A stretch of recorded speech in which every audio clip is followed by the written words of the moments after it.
staying with India, Rich, HDFC falling about 2.3% in pre-market trade. Of course, it reported a smaller than expected profit on Saturday as it stepped up bad loan buffers and the recent virus surge hurt asset quality. Let's get more with Bloomberg Intelligence Senior Analyst for Asia Financials, Diksha Gira. And Diksha, what were some of the key takeaways from the numbers?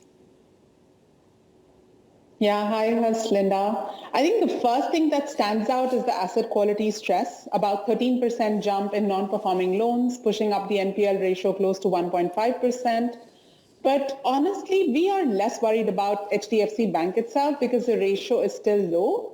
But the jump clearly is an indicator for what the stress the other banks could report because of the whole COVID blow up in India.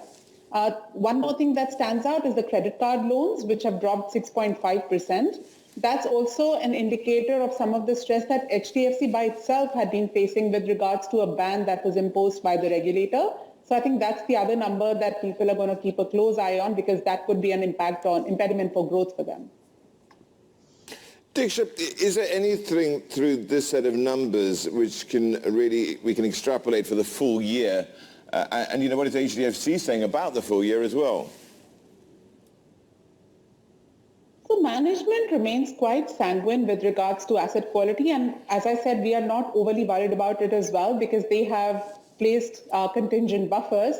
If you look at consensus numbers, they are projecting a 19% year-on-year profit growth for the current fiscal year 2022. And first quarter was 16%, despite two-thirds of the quarter being severely impacted by COVID. So these projections don't look aggressive at all. I think HDFC Bank is quite well positioned.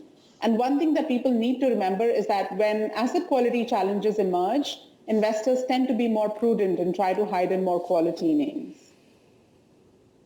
So HDFC disappointed. What are we looking at in terms of Yes Bank, which is due to report later this week? You flagged risks on this for over a year now. Share price has underperformed significantly since the FPO last year. Do you see any improvement in the outlook for Yes Bank?